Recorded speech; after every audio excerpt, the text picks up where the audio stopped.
I am watching Strangest Tornado Paths Ever. It says, Gerald, which, that was a bad day. The tornado, instead of going northeast, went southwest. 180 degrees from its traditional trajectory. And guess what? It wiped almost every home out of this neighborhood. There have been over 100,000 tornadoes documented in all of human history. Here are what I consider to be some of the strangest tornado paths. If you look in the area surrounding Chicago, there's one tornado that really stands out. The 1990 Plainfield F5. This tornado was a rare F5 tornado that traveled southeast. A vast majority of tornadoes in the United States travel northeast. This right here is what a traditional tornado-producing jet stream looks like, resulting in tornadoes that move northeast. And this is what the jet stream tornado. Such an intense tornado from this type of setup is not normal, but this next tornado is even stranger. On May 27th, Gerald, Texas. Here's the sad thing. They went home to take shelter, and they still died. People did. It wiped entire families out without mercy. Just sad. Tornado would form north of the town of Gerald, Texas, and move southwest, picking up steam as it got closer and closer. It's the dead man walking what it tornado. Did was truly disturbing. It would stall over the Double Creek Estates for at least 2 minutes, producing arguably the worst tornado damage ever recorded. Yeah, just clean. Like, you know how, like, there's an EF5 and there's debris somewhere around where a house has been hit? This wasn't your EF5. There was nothing. Nothing. Absolutely nothing.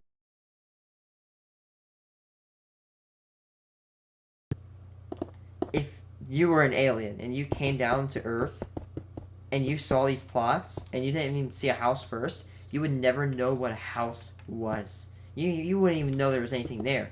But it's just gone. It's insane. A similar, but not quite as strong tornado would occur north of Eureka, Kansas in 2016. No, not the Eureka I went to. The tornado would move southeast at a slow pace, but then would stall over one location. Doppler radar scanning the storm shows how the circulation stalled at one specific spot, kind of like the Gerald, Texas tornado. In 2013, the Bennington, Kansas EF3 would move slowly over the Kansas grasslands, producing this extremely wacky track. After moving southeast, the tornado would loop back around and moved southwest. Fortunately, this was a well-behaved tornado, only impacting a few structures. This next tornado was not well-behaved.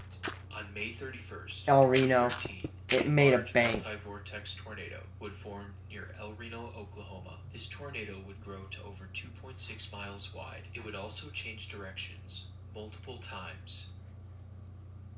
The unpredictability, size, and power is the reason why it's the only tornado to take the lives of storm chasers.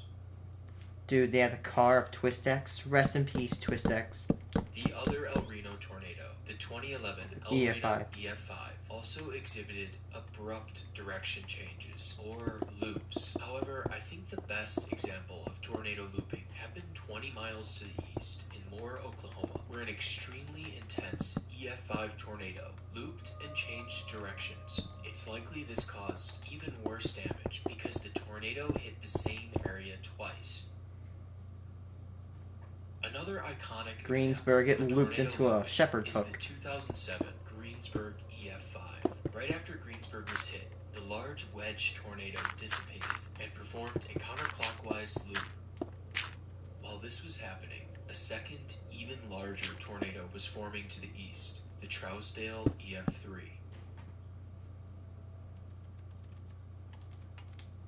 Now for this next tornado, we're going to go overseas, specifically to the Yangtze province of eastern China. On June 23rd, 2016, Weird how a China strong has EF4 tornadoes. tornado would impact the city of Funing.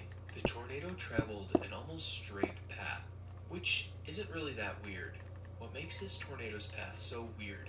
If we look closely, you can see the extreme detail that was included in the tornado survey. Here in the US, we don't really do tornado surveys to this degree. They likely used balloon reconnaissance to map this tornado's path. When I was researching the Chinese tornado, there was another tornado I noticed that really stood out. Smack dab in the middle of Mongolia is a single tornado track. Its date was marked as July 26, 2014, and it was rated as an F4. A quick Google search led me to this video where this incredible tornado was taking place in central Mongolia.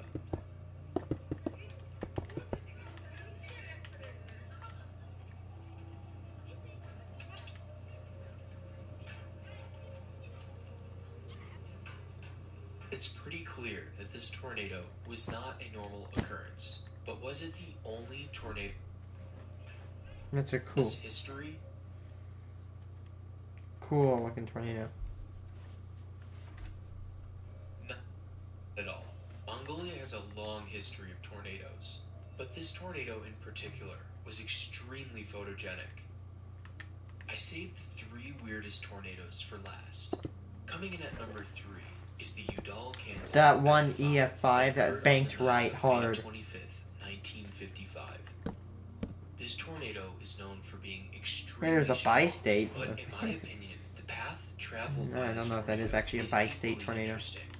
This thing was zigzagging like crazy. It made 5 different turns, moving generally in the north direction, when it finally decided to make a hard right turn, ultimately going nearly due east. I'm not quite sure if there's an explanation for something like this. Tornadoes sometimes do what they want to do.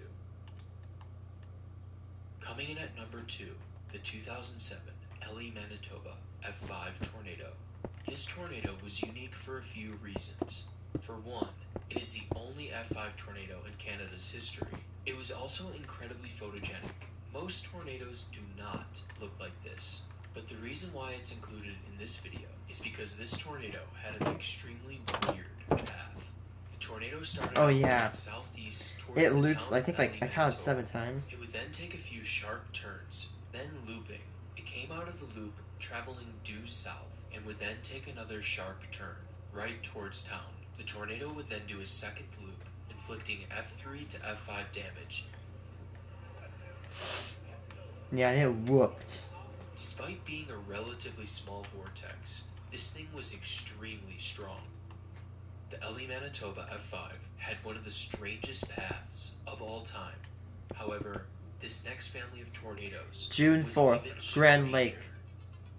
On June 3rd, 1980, a supercell moving southeast would produce a cluster of extremely erratic tornadoes, impacting the town of Grand Island, Nebraska.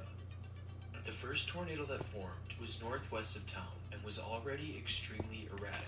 A second and third tornado would form just north of town. One of only 2 photographs that exist from this event were of these 2 tornadoes as they were side by side.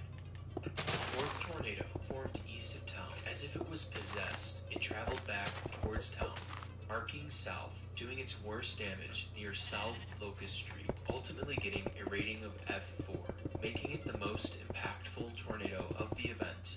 The storm would go on to produce a couple more tornadoes, including this last one, which is probably one of the loopiest tornado paths I've ever seen. This event was analyzed by Dr. Ted Fujita. In his survey, he noted that many of these tornadoes were actually anticyclonic, Which is weird. making this event even weirder. The tornadoes that occurred near Grand Island, Nebraska on June 3rd, 1980 are the strangest tornado paths of all time.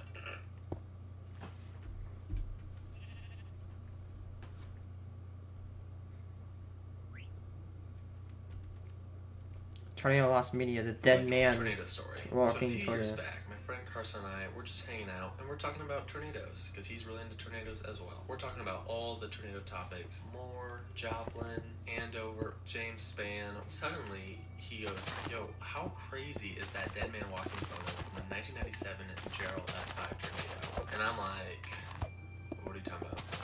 What? He's like, dude, you haven't seen it? And I'm like, no. So he pulls up the photo on his phone, and he shows me this terrifying photo of a tornado that looks like a monster walking across a field. These two inner vortices representing legs, and this horizontal vortice representing a scythe-like arm. Truly terrifying. Now, Carson specifically said that this was a still photo from a home video, and it does kind of have that grainy video look to it. Actually show a walking-like motion in the video.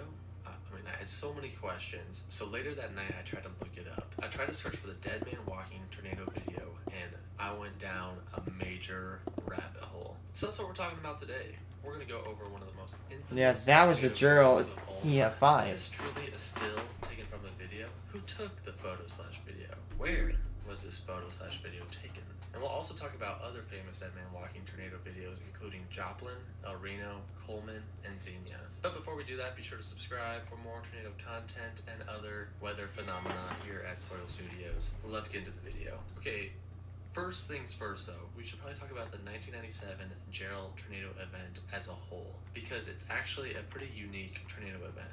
Early in the morning on May 27th, 1997, the Storm Prediction Center issued a moderate risk for severe weather over central and eastern Texas. However, the main concern at the time was hail and wind, not tornadoes. This was mostly due to low wind shear in the region. However, very unique conditions involving the positions of a dry line, cold front, gravity wave, as well as high humidity helped to create a highly unstable atmosphere, which in turn led to the creation of several supercells and tornadoes. The Storm Prediction Center issued a tornado watch for eastern Texas at 12:39 p.m. And then at 3:25 in the afternoon, a small rope tornado began to drop down just west of I-35 near the town of Gerald. The unique atmospheric conditions of the supercell allowed it to be easily visible due to both a clear atmosphere and its slow-moving nature. Most tornadoes move at speeds of 20 miles per hour. However, this tornado was only going 5 to 10 miles per hour. Due to the high visibility, many motorists on I-35 actually pulled over at a rest stop to watch this thin rope tornado slowly make its way to the southwest. One person at the rest stop was Scott Guest from KView. Scott captured some amazing footage of the early rope stages of the tornado. As the tornado got closer to Gerald, it briefly weakened, but then rapidly strengthened into a large wedge. You can clearly see how quickly it strengthened by looking at Scott Guest's footage from the rest stop. One moment it's a thin rope, and the next he's filming this massive, large wedge tornado. Damn. It was around this transitional period where the dead man walking photo was captured. At this point, the tornado was at peak intensity, and it barely dodged the main section of Gerald. However, it would unfortunately directly hit the subdivision of Double Creek Estates around 3:48. It was here that the tornado claimed 27 lives and caused some of the most intense damage ever seen by a tornado. Do you want to know what F5 damage looks like? It looks like Gerald. Well-built homes completely gone. Their foundations. Deep Like, trenches were dug into the again, ground. I have to say this. How you see like some debris next to a tornado's destruction area, like a house, there was nothing. Just gone. House is completely removed. No evidence of them even existing other than the pictures and videos that the families must have had. Just bonkers, man.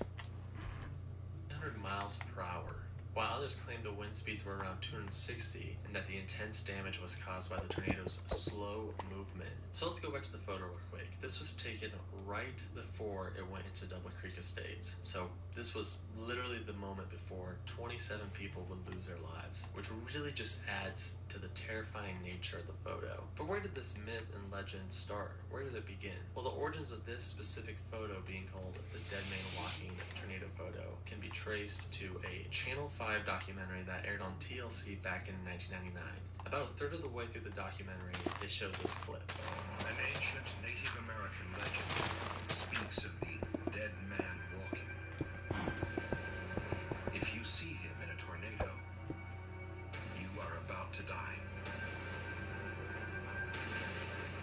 The townsfolk of Gerald can now see the arms and legs of of a multi-vortex tornado approaching. The dead man has just walked into Gerald. If you see the dead man walking, you are about to die. Wow, pretty terrifying. But is it even true? Is this an actual Native American legend? Well, actually, yes. I've had several Native American commenters on previous videos talk about how their grandmother or grandfather would tell them the dead man walking tornado legend. So this is indeed a story that has been retold and passed down for several generations. I do plan on doing a Native American history of tornadoes video, just FYI, so do subscribe. So what actually causes it to look like a man/monster walking? Multi-vortex. This illusion is caused by the strange, shape-shifting nature of a multi-vortex tornado. A multi-vortex tornado is a rare type of tornado that contains several powerful subvortices, aka suction vortices, within the main tornado itself. Our brain is very good at personifying different shapes, so sometimes these multi-vortex tornadoes can actually appear human to us. Now, usually only the most powerful EF4 and EF5 tornadoes are multi-vortex. So the legend of if you see a dead man walking, you are about to die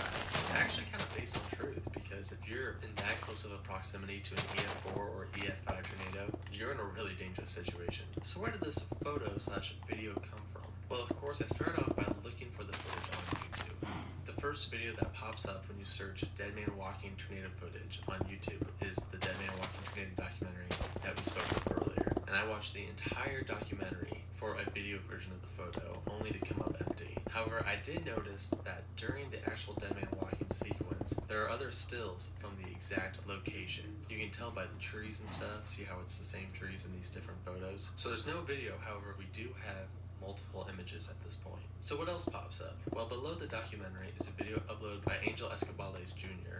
titled Dead Man Walking Home Video. So I'm thinking, yes, here it is. However, if you watch the video, which was featured in Storm Warning episode 7, it's definitely a different location from the actual photo. I mean, there's like no trees in this video. I did notice that one commenter stated, you can see the dead man walking multi-vortex tornado at 145 and 152. I doubt we'll ever have more info on the original dead man walking picture, but those couple of frames in this video prove that Gerald was indeed a multi-vortex tornado. So if we go to 145, you can see that this definitely correlates with this specific image from the documentary. And if we go to 152, you can actually see the dead man walking figure's legs very clearly. It's pretty far away, but you can still see the two legs. There is no sign of the scythe arm, however. At this point, I really wanted to find the original video, so I put my nose to the grindstone and I started searching high and low for the footage, looking through forums, videos, credits. I even joined the local Gerald Facebook group looking for answers. On one forum I read this: I saw the actual video. You clearly couldn't see this in the video, and perhaps is the most disturbing one I have seen due to what it looks like. No, I do not believe it is a dead man walking, but the impression sticks with you. Try to find and view this yourself. One person from another forum actually claimed to have taken the dead man walking video. However, I'm a little suspicious. I even hopped onto Google Earth trying to find the exact location of the photo by using the tree positions and the fence. My efforts would prove to be unsuccessful. At one point, I had given up hope until I came across a specific forum on Stormstalker. John asked the question, was there a documentary that aired on TLC a while back that featured a video of the vortex breakdown, the transition from rope to wedge, and the so-called dead man walking, where the suction vortices are clearly visible? If so, is it available anywhere? Of course, he's talking about the TLC documentary that we were talking about earlier. But one reply was pretty interesting below. Michael stated, I don't know of any video, but the original Time magazine article on the Gerald tornado has a photo of it. It was taken by Scott Beckwith. I still have the original magazine article. And of course, I found the exact Time magazine article. The article comes from the June 9th, 1997 issue and is found on page 34. The article is titled Nowhere to Run, and it was written by Belinda Luscombe. The article goes over the Gerald tornado and the tragedy of Double Creek Estates. But if you look on the side, you can see the dead man walking photo. And below it says, photos courtesy of Scott Beckwith. Finally, we have a name. Scott Beckwith was the man who took the photo. Scott Beckwith's photos are shown in the margins in chronological order with the caption, Funnel of Death, in photographs taken over 8 minutes. The tornado at first appeared thin, but then it gathered strength and seemed to grow at least in triplicate until it became the monster that destroyed Gerald, Texas. So the is just one photograph that's part of a larger tornado photograph sequence. It is very interesting to look at the development of the tornado from Scott's perspective. The tornado appears to be heading straight toward him as it stays in the same general spot on the horizon. I wanted to figure out exactly where his location was, so I was able to go online and I found out that he took the photos as an employee at the Gerald Farm Supply. Gerald Farm Supply is now out of business, but I was able to locate the address on Google. I hopped onto Google Maps to see if any of the trees or the fence were the same from 1997. The first thing I noticed is that the original Gerald Farm Supply building is completely gone. However, I used the old time machine technique and I was able to confirm that this was indeed the correct position.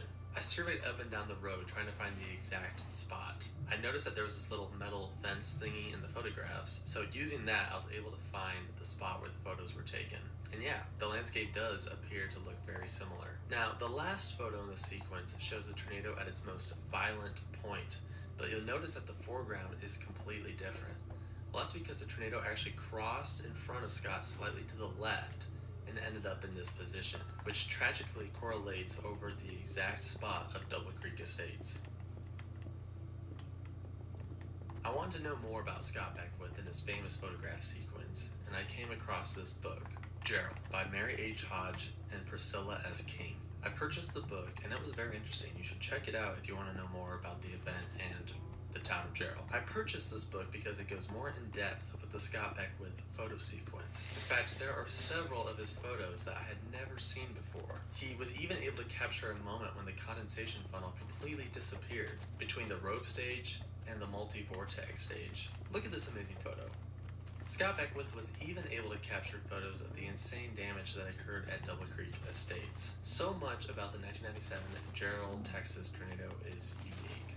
The slow speed, the opposite direction it traveled from most tornadoes, the fact that it was so insanely powerful, just the weird conditions in general.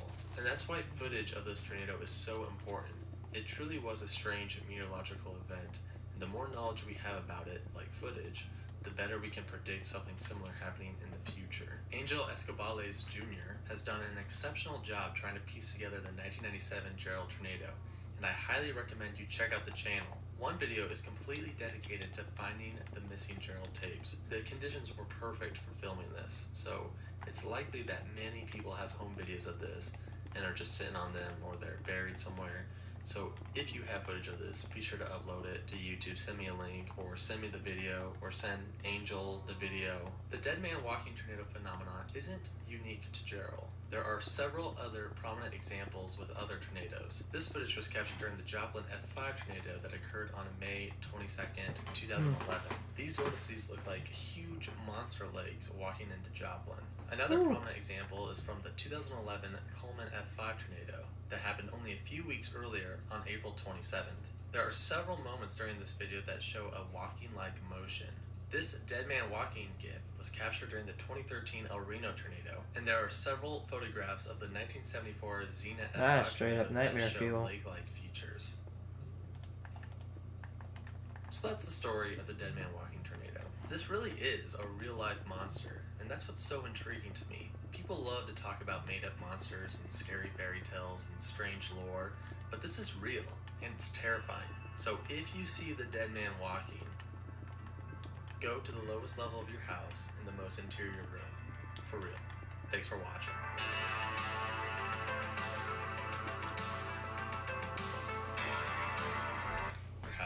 Did you know that there's this picture of a tornado and it was going to a town called Gerald, Texas, and right before it was about to sweep like 20 homes out of existence and end the lives of 27, some of those lives, entire families, it looked like a dead man holding a scythe, and then it formed into a wedge and destroyed an entire town.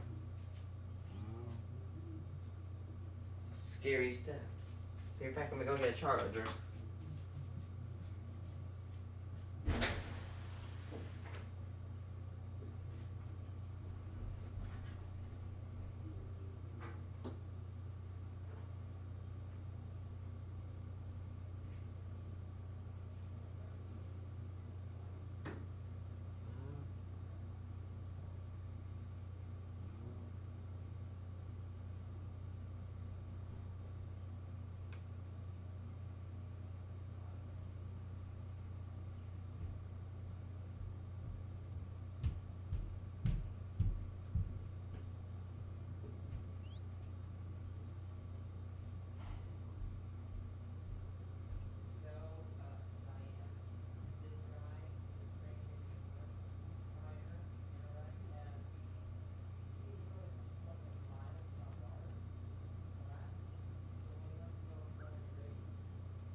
I barely do anything. It's interior room. For real. Thanks for watching.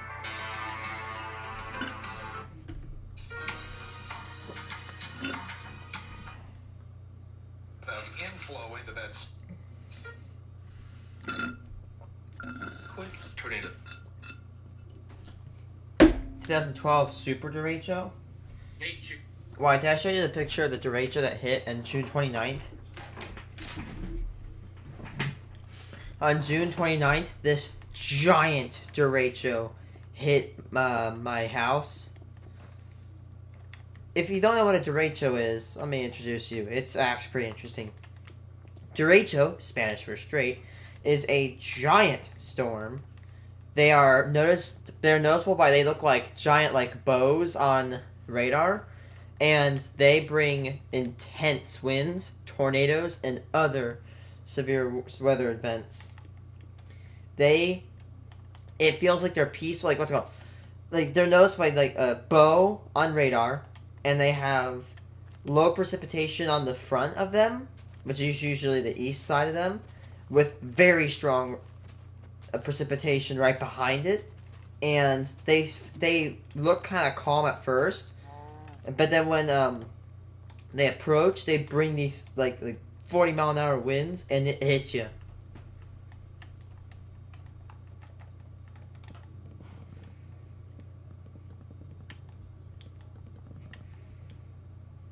What?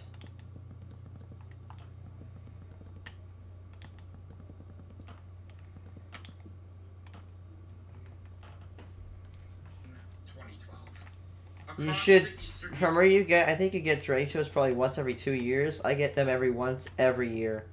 I think I might have gotten 2 derechos this year.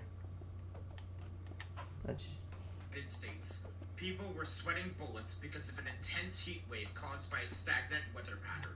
A dominant high pressure in the southern United States, with a stalled frontal boundary set across the northeast towards the plains, led to numerous excessive heat warnings south of the front, with temperatures in excess of 100 degrees Fahrenheit. To many in the Midwest and Mid-Atlantic states, they would take anything in order to minimize the sweltering temperatures. A breeze or some rain at the least, but what Mother Nature had in store for those areas was way different than what most were expecting. Mother Nature's plan was to print the term derecho into the general public's mind, with the 2012 Ring of Fire derecho. On June 29th, a progressive derecho swept across the Midwest, Appalachian Mountains, and Mid-Atlantic. The storm complex started off as part of an unorganized cluster of thunderstorms in Iowa and Illinois, and beyond what many would have thought, that cluster expanded into one of the most well-known derechos in the United States.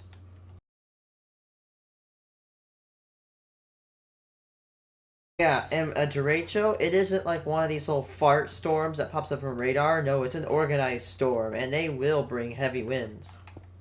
And you know it's a derecho when it hits. Like, yeah, you really gotta get inside when these things hit, because you just might get blown down over and over. Wind damage across numerous states, with wind gusts exceeding 100 miles per hour in some areas. The roaring winds outside was nothing like what many across the river valley and the mid-Atlantic had experienced, and during a day that started off as a slight risk for severe weather. The 2012 derecho is one of the most infamous derechos in U.S. history, and I think it's warranted to cover it. Today, I will be covering the background of the event, the synopsis, the timeline of events, the aftermath, and the significance of the event.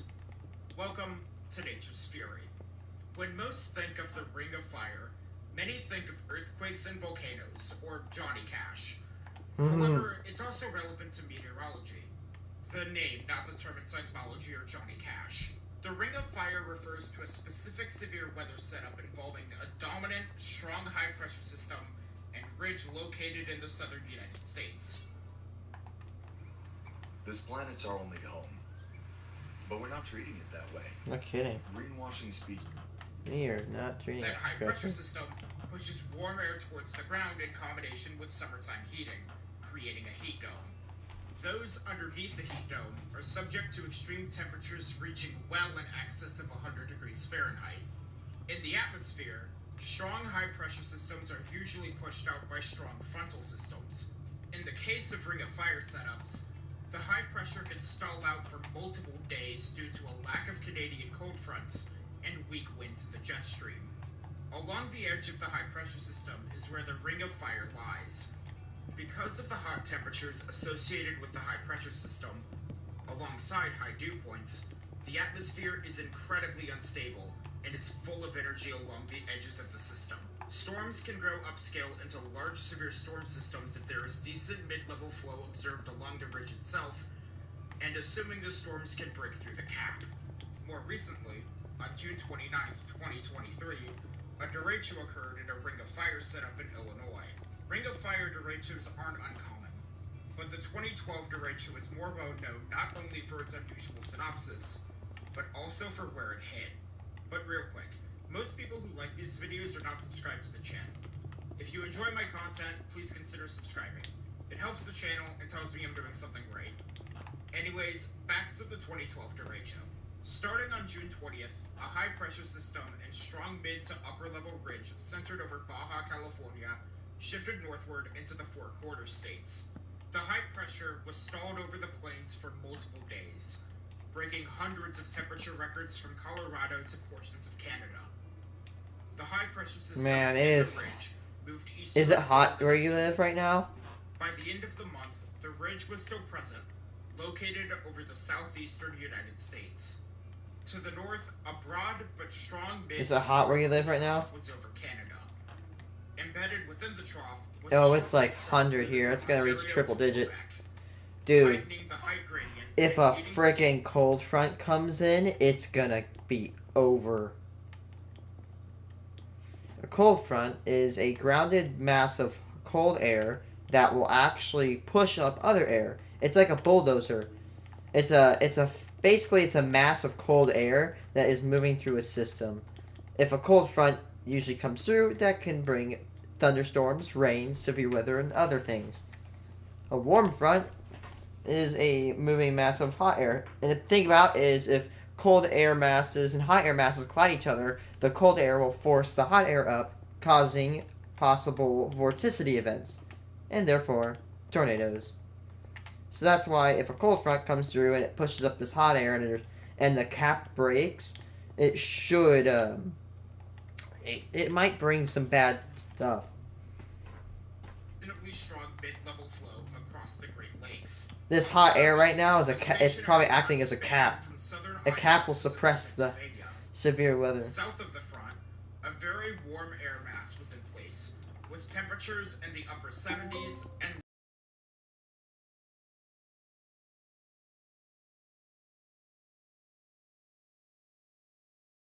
July 28th, 12 p.m. CDT until July 28th, 9 p.m.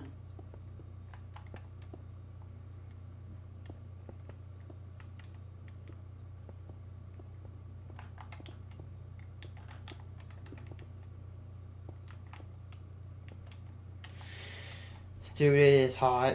It's hell over here. Like, like it's so hard to go outside. I might go swimming tomorrow, and I might see if I can get box quarters.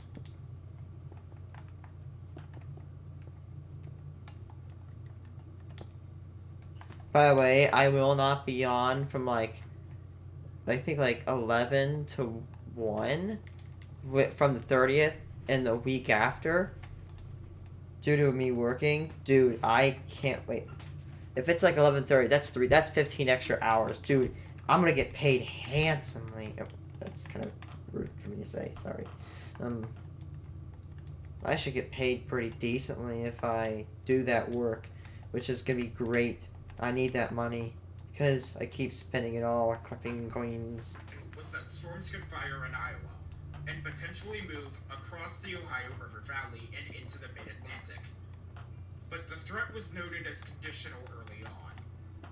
To those who saw my video on the December 15th, 2021 derecho, it may seem odd that these ingredients led to one of the deadlier derechos in U.S. history.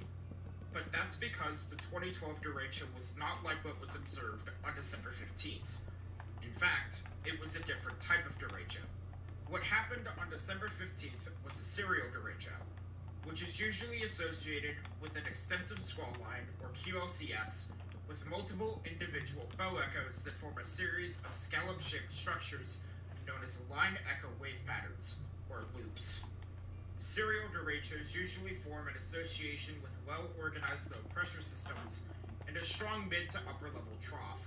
Strong wind shear and low to mid tropospheric flow are the main source for the intense winds at the surface. The motion of serial derechos is dominated by infection, the downstream movement of individual thunderstorm cells by the environmental winds, and they travel parallel to the mean wind direction, which is the main difference.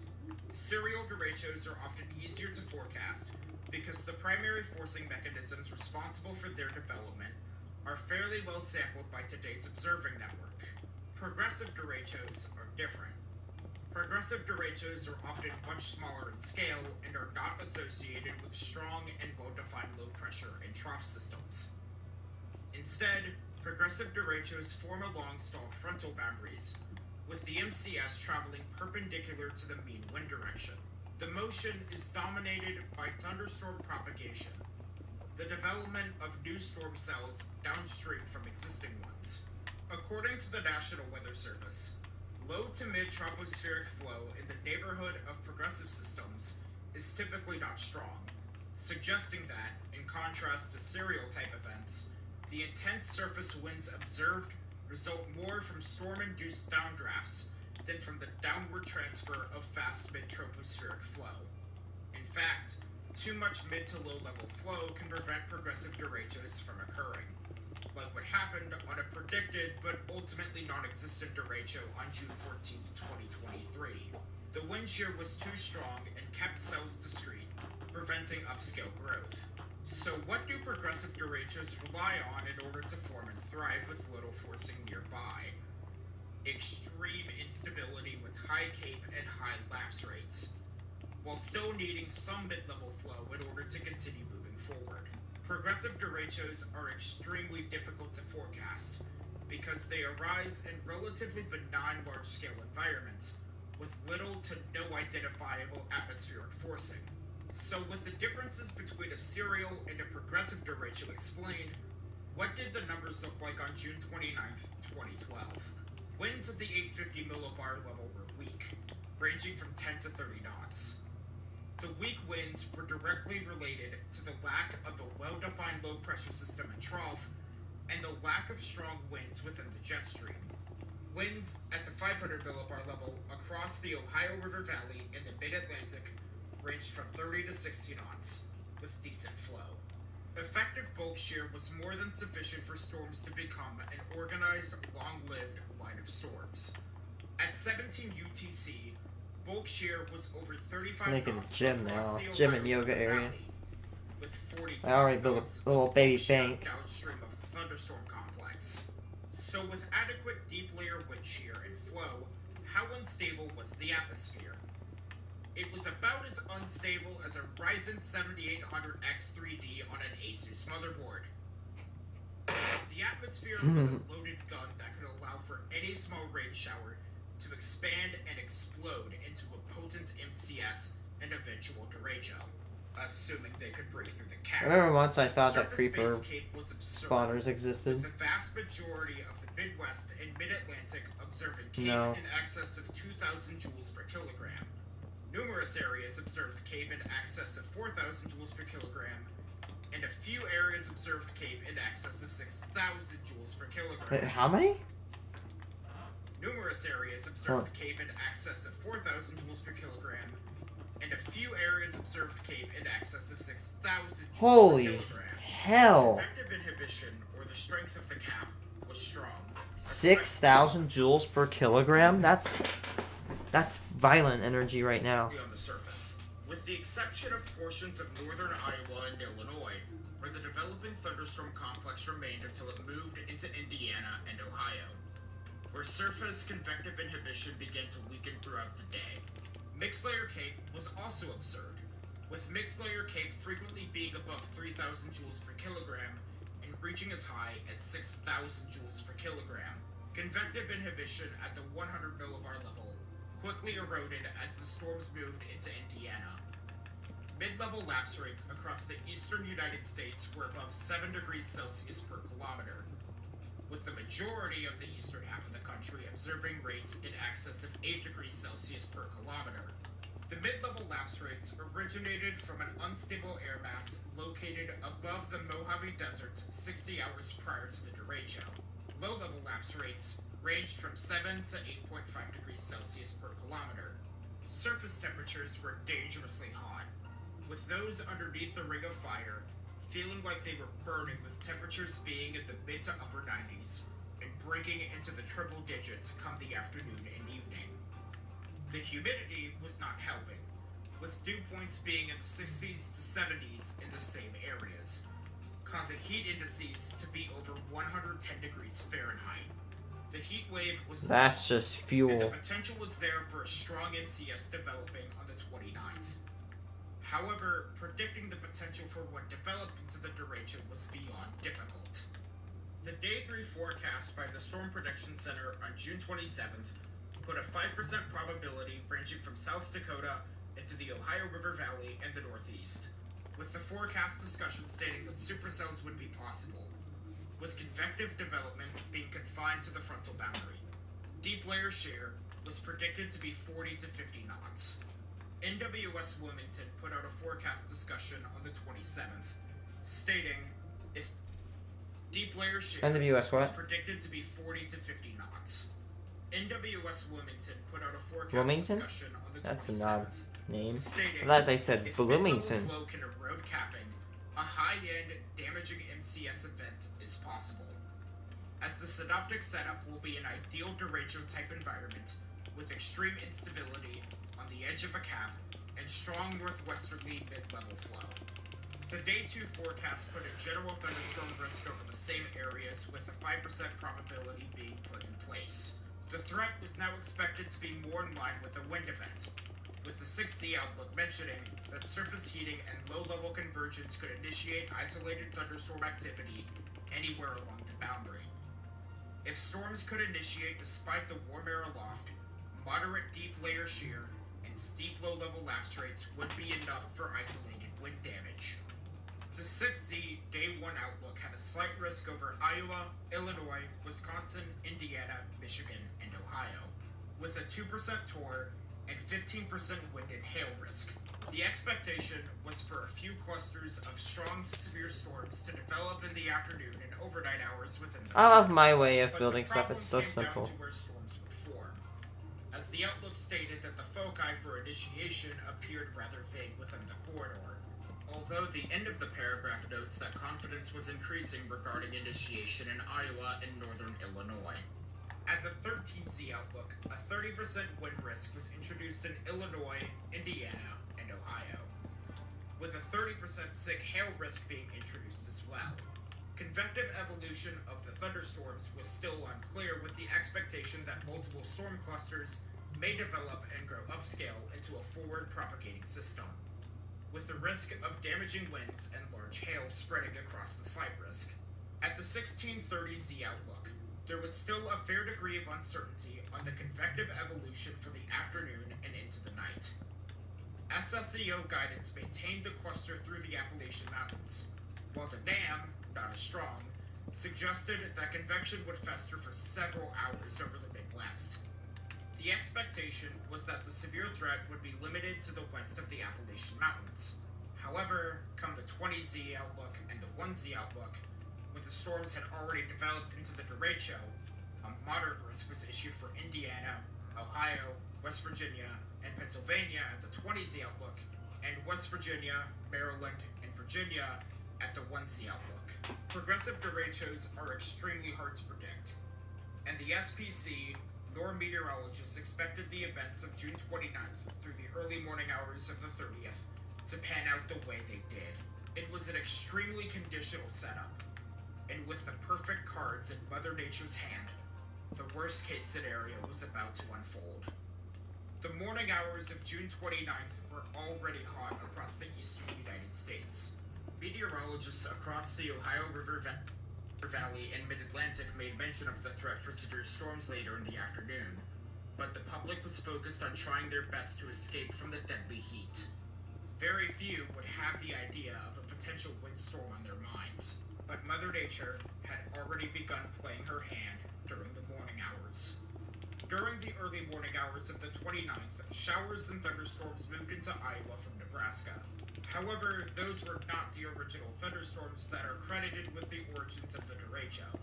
By sunrise, small elevated thunderstorms formed in Iowa, and over the next few hours, traveled into Illinois. With the extreme lapse rates in Cape, the storms became drastically more organized come 9 a.m. Central, and at around 9:30 Central, the first severe thunderstorm warnings were issued for northern Illinois. The event was about to begin. The leading thunderstorm cells began to turn northward, splitting from the thunderstorms behind before moving eastward and then east-southeast. At 11:50 a.m., a severe thunderstorm watch was issued for northeastern Illinois, northern and central Indiana, and Lake Michigan. The primary threat was for very large hail and some strong winds. At the same time, the leading thunderstorms crossed over the Chicago metropolitan area and over portions of Lake Michigan, and Mother Nature would play her next hand by the MCS crossing over and near Lake Michigan. Lake Michigan was extremely important for the development of the derecho. Cooler air over Lake Michigan rushed inland, known as the lake breeze. The lake breeze caused warm, unstable air to rise rapidly across the Ohio River Valley, helping to fuel the storm system. Now, What's that with the purpose system of moving drinking? into Indiana, the MCS was Yeah, you about better to do become that. stronger. As the storm complex moved into Indiana, severe thunderstorm warnings ceased from noon through 12:30 p.m. Central. Small cells developed to the south of the main cluster around 12:20 p.m., and those cells quickly grew upscale, converging and becoming part of the main MCS at 2 p.m. Central. But at that time, derecho characteristics were already being noted. Meanwhile, in Wilmington, Ohio, the NWS I think he's trying to say used a special Wilmington. midday weather balloon to determine whether the atmosphere was still capped. The weather balloon sounding confirmed the worst-case scenario. The cap Okay, so the was weather weak, balloon or a and spy the balloon? atmosphere was extremely unstable. Moving into Indiana, radar imagery observed You know what I don't like? 70 miles per hour. While those winds There's like these few people that live in Indiana are like, Indiana's a sucky state. Literally, just look at your neighbors. Go out into your field and look west. Alright? You're looking at your awful neighbors. Like they think they have it hard, huh? You think you guys have it hard? You guys think you... Alexa, what's the average sales tax of Indiana? The base sales tax rate in Indiana is 7%. Alexa, what's the base sale tax rate in Illinois? The base sales tax rate in Illinois is 6.25%. Oh, With additional county and city taxes, the rate can be as high as 10.25%. Oh, yup, that is right. So basically what they're saying, Wyatt, is that for every dollar you spend, you have to give another 10% of your money away in portions of Illinois, mainly Chicago. Our tax rate can exceed 10%. That is a lot. If you buy a $100 product, you have to give another $10. It doesn't sound like much, but that is a lot. Like $10 just gone. That $10 could have bought you a meal or something. But nope. And what happens? It gets peed away. You'll never see that money ever again.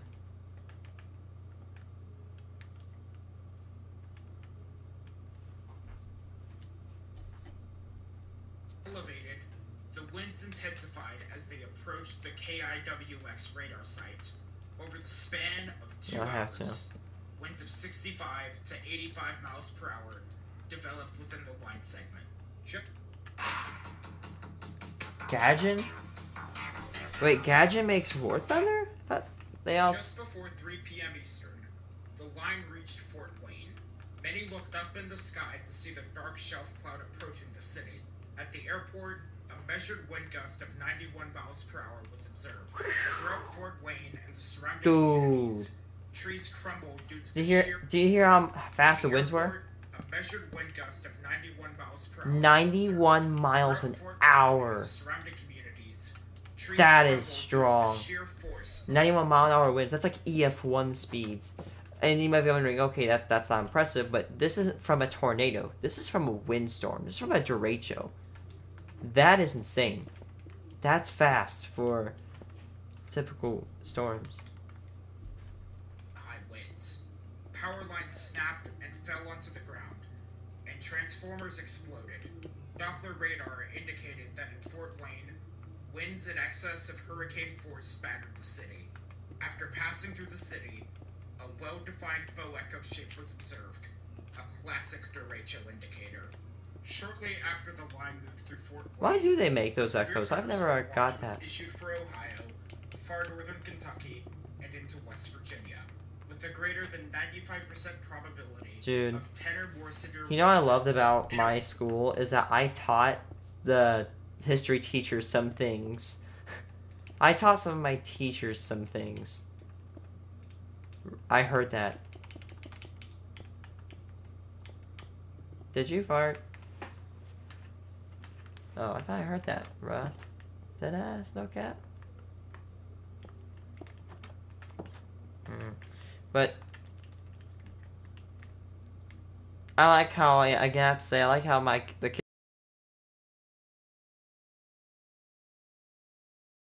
piece of uranium glass this school. Principal let me do it. I was fine.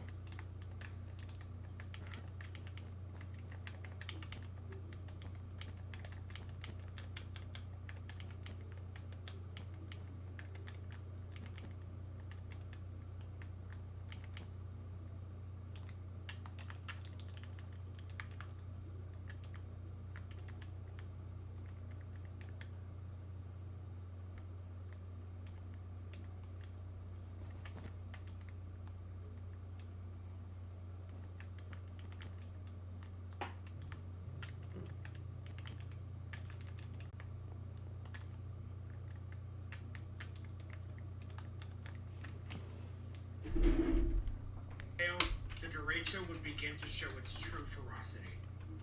The derecho was now moving to the east-southeast, or southeast, at 60 miles per hour, a speed and trajectory that was maintained throughout the rest of its life. Winds across eastern Ohio were howling, with gusts reaching as high as over 100 miles per hour. Wow. At 3:15 p.m., a wind gust of 84 miles per hour was reported in Finlay. Radar showed velocity outbounds and inbounds converging into each other, resulting in a 70-knot mid-altitude radial convergence. 50 knots is usually enough to suggest strong surface winds within a squall line. I want a game called Dismantle. Clear as day. An ongoing MCS had developed and had no signs of stopping. So, the SPC issued a moderate risk just after 3:30 p.m. Eastern. Around the same time, large hail was being reported out of Marion and Marysville, Ohio. As the derecho aimed itself towards the central parts of the state, a well-defined shelf cloud with an eerie green core behind it eclipsed across the skylines. Around 5 p.m. Eastern, the derecho crossed Columbus, causing extensive damage. You know what I'm gonna do? I'm going to build the Pripyat Pool. If you don't know what this is, the Pripyat Pool is an old decaying pool in Pripyat, Ukraine. And if you know the name Pripyat, you probably know where I'm going. It's the famous spot of the Chernobyl disaster. However, even after the reactor exploded, this pool served as an area for liquidators to swim and have a good time, and it actually operated until 1998, which I just saw here. Now, interestingly enough, it has been like the iconic diving board, dude. It's been made in video games and everywhere. I thought about let's go. I think one side is like a gym, and the other side's a pool. It's really cool. Began exploding left and right, knocking out power to the majority of the city. Winds in excess of 80 miles per hour were reported up and down the state. The derecho maintained its intensity as it crossed into Pennsylvania and West Virginia around 6:30 p.m. At that time, the storm system, contrary to what the SPC believed, was not slowing down as it marched into the Appalachian Mountains. Another severe thunderstorm watch was issued. At 7:17 p.m., the derecho crossed into Charleston, West Virginia, with a measured wind gust of 78 miles per hour being recorded. Radar imagery, however, was not reflective of the winds on the ground due to the sampling from the radar ranging from 5,000 to 10,000 feet in the air. Meanwhile, in Kentucky, along the southern edge of the derecho, an outflow boundary raced southward, causing wind gusts to plague the far northern portions of the state. At a home weather station near Williamson, a wind gust of 93 miles per hour was recorded at 7:42. Calls across the state of West Virginia confirmed that wind gusts ranging from 60 to 80 miles per hour were constant throughout the line of storms, despite what radar suggested at first glance. Around 9 p.m. Eastern, the derecho crossed into Virginia, with the intense winds still present and causing havoc. With the sun set, many would think the derecho would begin to weaken, but that was far from the truth. Even after sunset, the hot, humid air mass was still present, and Cape, while lower than it was earlier in the day, was still extremely high at 3,500 joules per kilogram. The failed weakening of the derecho led to the moderate risk being expanded once more to include the mid-Atlantic region.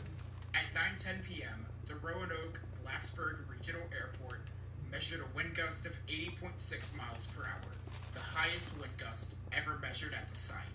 Doppler radar confirmed that winds in excess of 70 knots were about to slam into Blacksburg, Virginia. At 9:30 p.m., the derecho had crossed over the Appalachian Mountains. In Berkeley County, West Virginia, radar reflectivity showed a rapidly expanding and congealing convective line as it came off the mountains, indicating strong updrafts. Winds near Berkeley County were well in excess of 60 miles per hour, with the strongest winds in excess of 70 miles per hour being observed in Martinsburg, where a renewed surge in the rear inflow jet slammed into the town. At 10:10 p.m., the SPC issued a final severe thunderstorm watch for Delaware, Maryland, Virginia, New Jersey, the Chesapeake Bay, and the mid-Atlantic coastal waters. The derecho began to rapidly intensify to the east of the Appalachians, as wind gusts in excess of 80 miles per hour blasted across the state of Virginia, with the city of Fairfax being slammed by those winds at 10:30 p.m. Just after 10:30 p.m., the derecho entered Washington, D.C., and showed no mercy, with winds as high as 80 miles per hour slamming the D.C. metro area and into Alexandria. Widespread winds were observed on radar as a sea of orange on velocity enveloped the city. After hitting D.C., the derecho began blasting eastern Maryland just after 11 p.m. More wind gusts of over 60 miles per hour were reported near the coastline, with radar continuing to confirm the violent nature of the derecho. The system crossed over into Salisbury, Maryland at 12:10 a.m. on June 30th, and further north into southern New Jersey at 1:11 a.m. The derecho was still ongoing, slamming Atlantic City and the coastline with intense winds. At the Atlantic City International Airport, a wind gust of 87 miles per hour was reported. At 2 a.m., the derecho moved over into the Atlantic Ocean and rapidly weakened, ending the 12 hours of violent winds across 700 miles. Unrelated to the actual derecho itself, the extreme heat broke numerous records before the storms themselves arrived. On the 29th, Athens, Georgia, and Columbia, South Carolina set their all-time record high temperatures at 113 degrees Fahrenheit. Washington, D.C. recorded its highest June temperature at 104 degrees Fahrenheit. All across the eastern half of the country, all-time heat records were being matched or broken. Tornadoes were not a major threat with the system, as there were only 2 tornado reports. Both were unconfirmed. The nature of progressive derechos tends to limit tornado development, at least in comparison to serial derechos. Although multiple tornado warnings were issued, the high winds with the derecho were dangerous enough for people to take similar precautions for when there was a tornado warning. Large hail was observed in portions of Illinois, Indiana, and Ohio, with the largest hail being 2.75 inches in diameter. Behind the main derecho, another NCS attempted to develop in Iowa and Illinois. However, due to the cold pool that the derecho had left behind, the MCS did not form into another derecho and remained mostly below severe limits. But for many across the Ohio River Valley and the Mid-Atlantic, they were now becoming familiar with what a derecho was and the absolute chaos that it had created. Approximately 700 miles long, up to 60 miles wide, up and down each state in the path, it looked like a massive tornado had swept across the states. Yet, there was no tornado, but instead, a derecho. For those along the derecho's path, it was one to remember. The effects in Iowa and Illinois were minimal, Yeah, but it because was as metal the is system heavy. moved into Indiana. I feel like people that say, why don't they make like these iron suits? Iron's heavy. Metal is heavy. All across the city, power infrastructure was And plus, here's the thing. and residents came That out can of wear their on your homes after the bones and all that winds stuff. died down, And also, trees blowed over onto their houses and across there is a the way to land. do it. You just The need the wind way gusts to recorded actuate the metal, 91 like miles a per power hour armor in Fort suit. Wayne, lasted for about 10 years until 2022, when another derecho brought winds of 98 miles per hour to the city. The state of Ohio was thrown into disarray by the extreme winds, with town after town and city after city being hit hard by the windstorm. First was Columbus Grove, where winds estimated to be over 100 miles per hour tore the city apart. Brick buildings had their walls blown out, the walls smashing onto the cars below. Findlay, Ohio, and Hancock County had more extensive damage. Trees and power lines were knocked down onto streets and households alike, a trend that continued throughout the derecho's path. In Bellefontaine, the courthouse clock tower, which was primarily made of sandstone, was severely damaged, and the base of the tower was twisted. The tower was disassembled and repaired. A building in Marysville, Ohio, partially collapsed and was later demolished. Power poles were slammed onto the pavement, and large trees were snapped off or uprooted in Columbus, Ohio. Barns were destroyed and torn into pieces. Windows were blown out in Cambridge and Byesville, Ohio. In Ohio alone, over 1 million customers lost power, with power outages being widespread across roughly 2/3 of the state. The damage to the power grid in the state was worse than the damage caused by Hurricane Ike in 2008 as a tropical storm. The damage to the power grid and the widespread damages across the state led to Governor John Kasich declaring a state of emergency. In Ellenboro, West Virginia, a transmission tower was destroyed, bent over, and toppled onto the ground below. At Yeager Airport in Charleston, the hangar was damaged, and a small, single-engine plane was flipped on the tarmac. Trees across West Virginia caused damages to homes, vehicles, and infrastructure. An estimated 670,000 customers in West Virginia lost power. Trees in excess of 3 feet in diameter were uprooted across portions of Kentucky. The numerous trees falling caused havoc into Virginia, damaging structures and flattening cars. In Maryland, a plane was flipped at the Tipton Airport, and the South Jersey coast was left with trees and power lines littering roadways. It was like nothing the Mid-Atlantic had seen before. The 2012 derecho was the first well-known derecho outside of the plains in the Deep South because of the number of population centers in the Mid-Atlantic that had not been impacted by a derecho of such intensity in recent memory at the time, and the damages it had caused. The Mid-Atlantic had been subject to derechos before, such as in 2008, but the 2012 derecho was stronger, and knocked out power to many areas for longer than in 2008. In total, 1,195 wind reports were filed on the 29th, with 37 reports being for winds in excess of 74 miles per hour. The storms caused 22 direct deaths, one of the higher death tolls from a derecho in U.S. history. But the deaths did not I stop don't know. there. During the aftermath of the event, over 4 million customers were without power from I don't Indiana know. I to don't know. Mid-Atlantic I'm coastline, fine. I and the need to get heat stuff wave done. was not going away anytime soon. What followed was an additional 34 deaths being related to heat-related illnesses in locations where the derecho knocked out power, where it was out for over a week in some locations. The derecho caused $2.9 billion in damages in 2012, becoming the costliest derecho in U.S. history until the August 2020 derecho. However, the media and several others on the ground who were unaware of the storm system being a major threat until it was knocking on their doorsteps had several questions after the fact. Most notably, why was the event so poorly forecasted? Across news agencies following the derecho, one sentiment was clear as day across those who were writing up articles or doing interviews. The event was poorly forecasted, by a significant margin. Not only was it poorly forecasted, but public sentiment reflected that they didn't feel like it needed to be taken seriously until it was right in front of their faces. Many had little idea what a derecho was in the Mid-Atlantic. That was a well-known fact after the event had occurred. However, for the National Weather Service, the Storm Prediction Center, and broadcast meteorologists, something went wrong regarding how the event was forecasted and how the public interpreted the messaging. In 2013, the Service Assessment Report was released by the Department of Commerce, and it had multiple interesting findings. So, how did the public respond according to the report?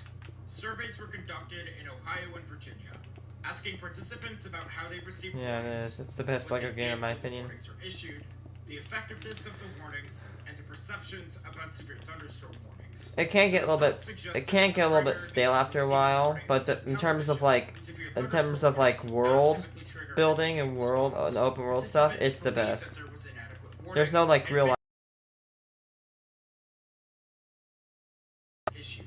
The report states that the NWS's wording regarding warnings were acceptable, with some critiques about the coordination between the NWS offices and the SPC regarding the issuance of severe thunderstorm watches. So what went wrong? The forecast.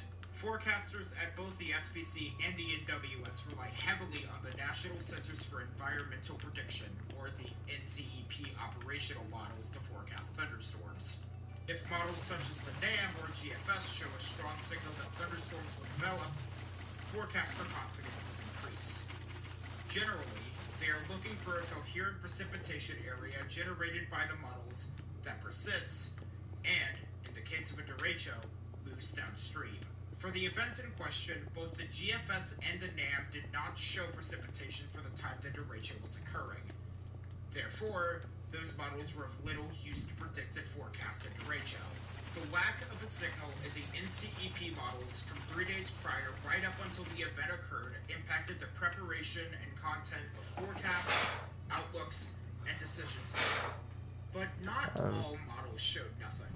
On the day of the event, some of the high-resolution convection allowing models, the CAMs, that can explicitly simulate some aspects of thunderstorms showed signs an MCS would develop and move across the areas later affected. One of those was the experimental HRRR model, which showed a strong bow echo moving across the Ohio River Valley. However, forecasters were suspicious of the model because of past erratic performances and the lack of a signal from the GFS and NAM. Some WFOs were using the HRRR, but understanding the model was hit or miss depending on the office. The recommendations from the report regarding the performance of the forecast were as follows.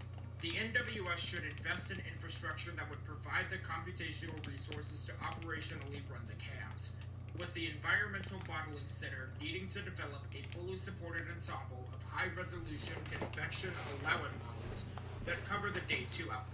WFOs should add training to forecasters to help them understand high-resolution models, and the SPC and NWS offices should work together about issuing watches more effectively. However, blaming the Storm Prediction Center and National Weather Service directly for the forecast not being representative of the final result is not what I'm trying to do here. I'm simply trying to explain the sentiment that I observed from when I was looking through resources on the subject, and felt like it needed to be covered. Considering it was 2012 and the nature of computer models and forecasting progressive derecho events, from someone who studies meteorology, it's understandable as to why the SPC didn't go full Broyles mode, as some people say. The confidence just wasn't there. For the general public, on the other hand, they likely don't know just how much goes into the forecasting side of things at places such as the Storm Prediction Center. Rich Thompson mentioned it when I covered December 10th. It seems so much easier to make a forecast when you already know the outcome in retrospect. But there's also personal responsibility here. It's not the SPC's job to force people to take action. That much needs to be made clear as well. Since then, weather models have gotten much better regarding how reliable they are for forecasting severe weather events. But systems like progressive derechos are still difficult to forecast. On June 29th, 2012, the mass media and general public became familiar for one of the first times with the term derecho. A 60-mile wide storm complex moving at 60 miles per hour from Indiana through the mid-Atlantic coastline. Along the derecho's journey, many came familiar with the powerful winds they bring. As up and down its path, trees fell, and structures were severely damaged. With billions of dollars in damages, and multiple deaths attributed to the storm complex, there are numerous reasons as to why the derecho is remembered so infamously. To many across the Mid-Atlantic and Ohio River Valley, no other derecho comes close, with many comparing the damage and winds to that of a hurricane. It was a severe weather complex that none of those in the portions of the Mid-Atlantic had ever seen before, at least at that intensity. Its memorability in the mainstream media led to the term derecho to be more well known across the United States as a whole. The problems the Storm Prediction Center and the National Weather Service had forecasting the event was also a major problem that many remember. The poor forecasting of the event was something that many remember to this day. And looking at how it verified in comparison to the first day one outlook, it's easy to see why, at least from an outsider perspective. Since then, the HRRR became operational, and many improvements to how the NWS and SPC handle events like the 2012 derecho have been made. The 2012 Ring of Fire derecho is an event that many will not forget, and it's one I will not forget anytime soon. Special thanks to my proofreaders, those being Nora, Neptune, Broker, and Rishi. Serious props to them for making me not sound like an idiot. Celtic White for the character stills I use, Zinel, Cyanide Blue, and Crackalack for letting me use their music when I use their music in my videos, and everyone for watching. It means a lot. I also want to give special thanks to Ace Cooper, who is someone who I've talked to a lot, really good friends with him, for letting me use his footage from the derecho in West Virginia. Special thanks to those who are subscribed to the Patreon or are a YouTube member. Those being Ace Cooper, Ambiguity, Montpelier, Tanner Lepper, That Dude, and Von Guros at the Alfie's Army tier. Helldrake Zero, What? That's continues Topong further this thing? down the Space Station at the Alf Junior tier. And Basilius the Stupidonia, Burn, Ed like, Taylor, all your belly Alex, fat in one Candace night, 'cause Stormer, of this. Vicario, King Shisha, Jan Binary, Sandra Dunn West, Talkboy, Van Granny, Just exercise, or dude. Ralph the String at the Alf Mini tier. If you want to have access to full uncut Ton of interviews fungus. of my scripts alongside other things in the future, consider subscribing to the Patreon or becoming a member. It helps me financially and will allow me to do in-person interviews in the future, hopefully. Anyways, that covers everything. If you enjoy what I do, consider liking, subscribing to the channel, commenting your thoughts, and sharing it around, all that jazz. I'm Alfaria, you all stay safe, and I'll see you all soon.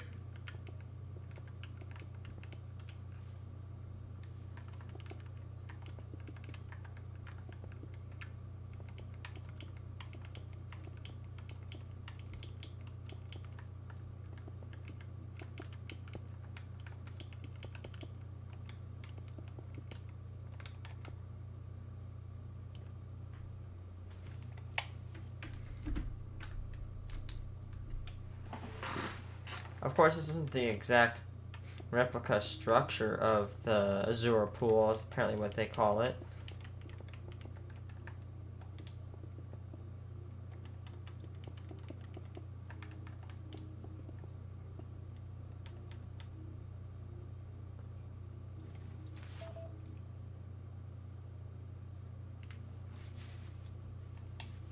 Huh?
I know who can fit the one who needs to be blown up.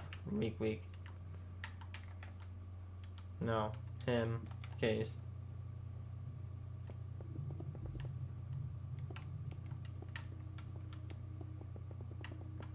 Probably sandbox mode.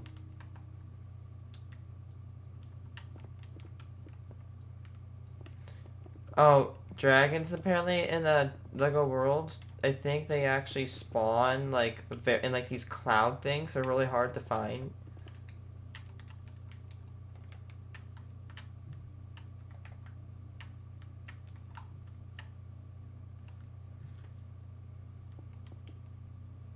I don't know.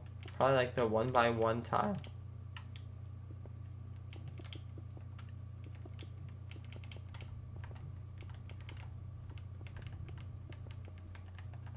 I don't know.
Uh-huh.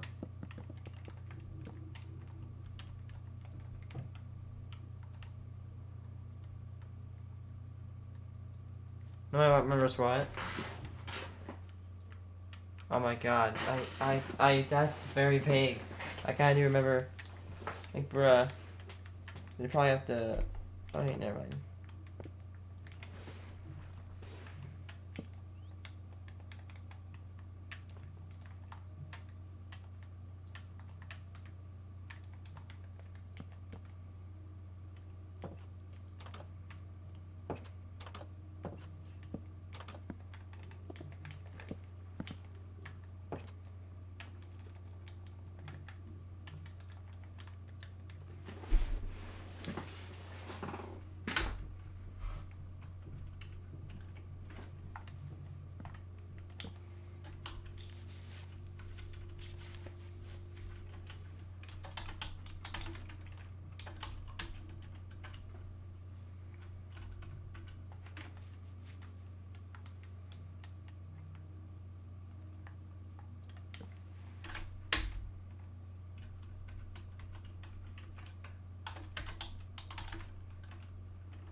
Ah.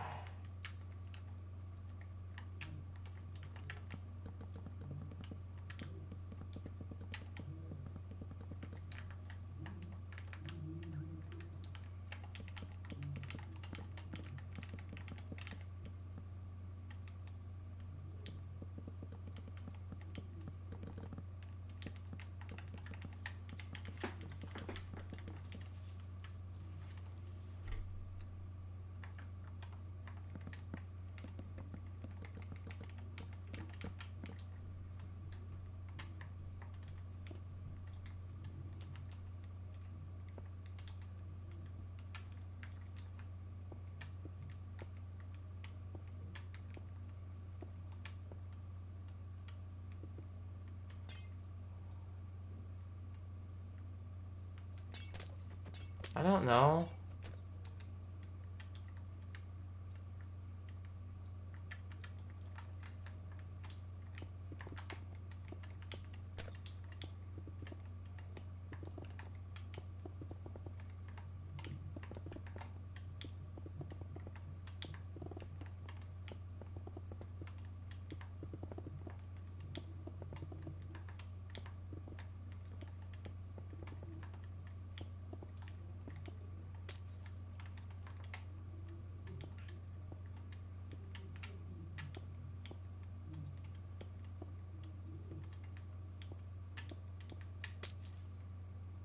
No, he's not.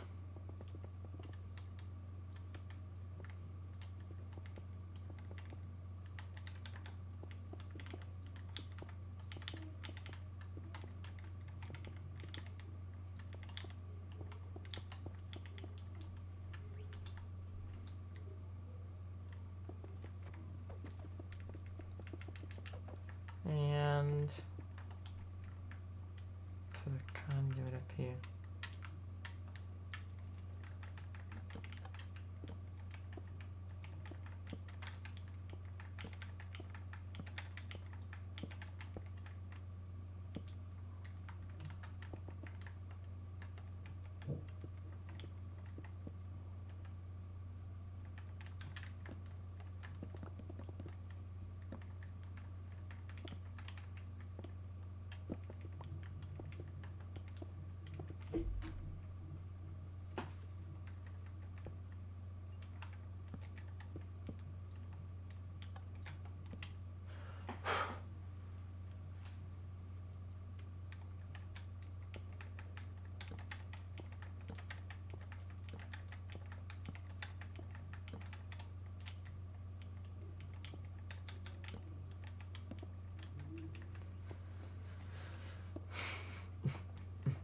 Mm-mm.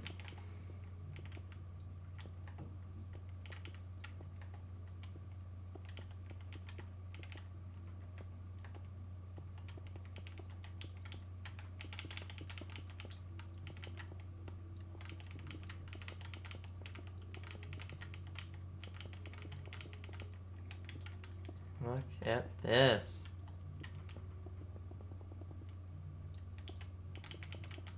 This thing's coming along just great.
Yeah, like those color picker tools some games have.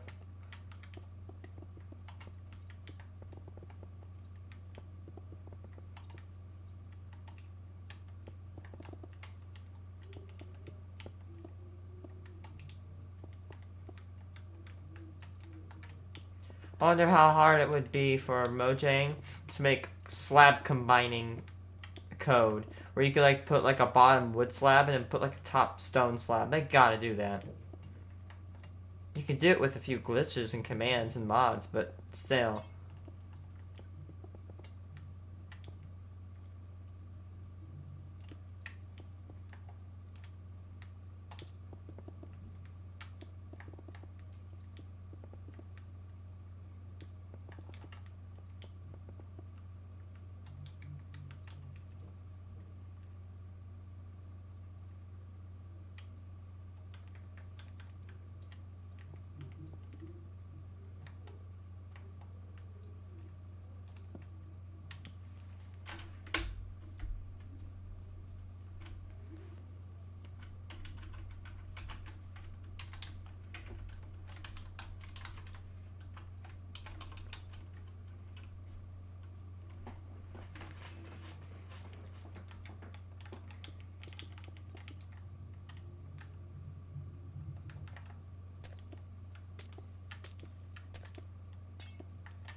It's a cool looking structure.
This building looks pretty cool.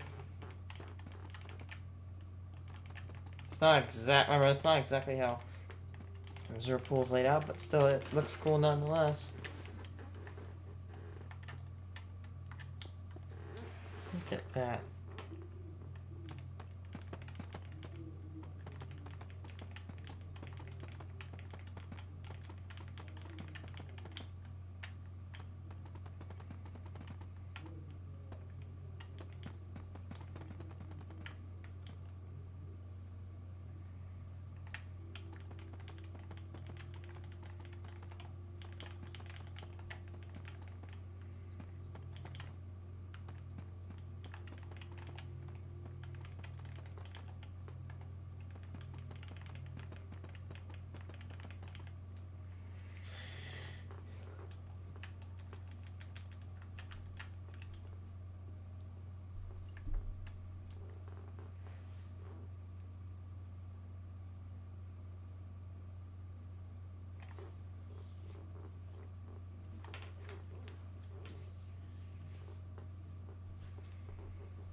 Alright.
There you go. Adds a little bit of beauty to this city.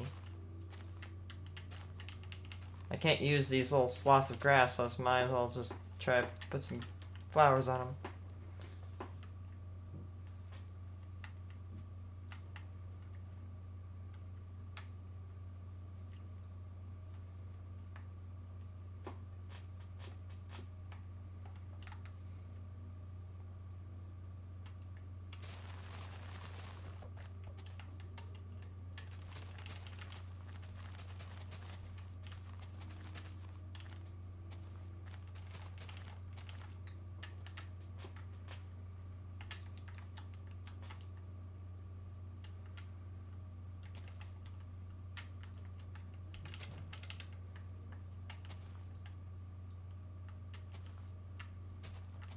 Mm.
I think I'd rather have a market.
Huh?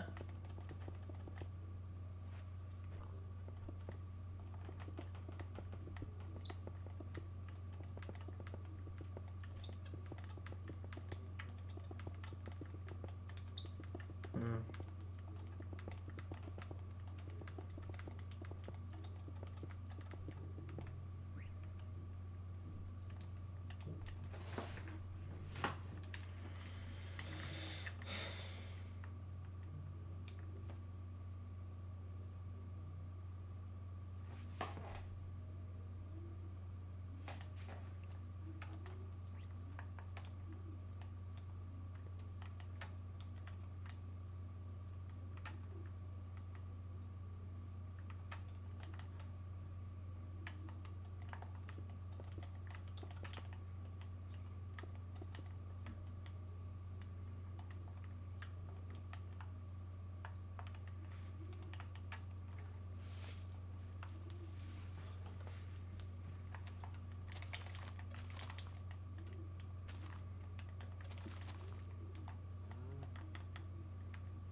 It makes checkout counters here.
Wait, let me guess. These kind of snack coffee are good.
Oh.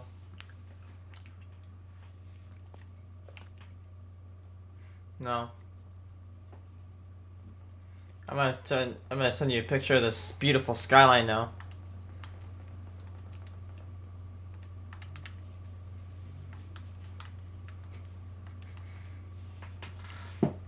No.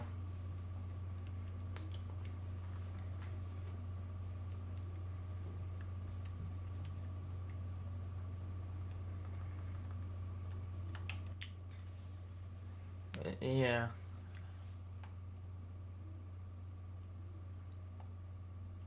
Alright. Yeah, sure. I'm gonna take a break from this. Definitely.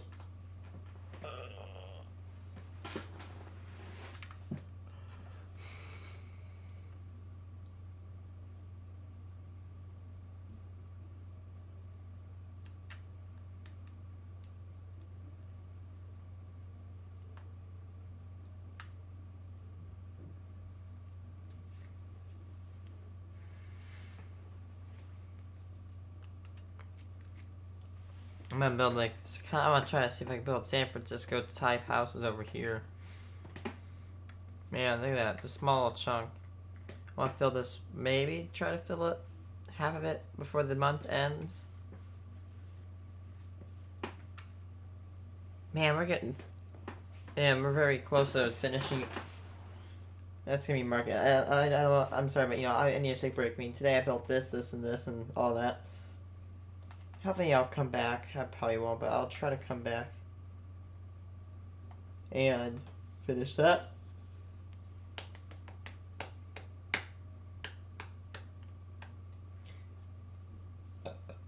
Excuse me.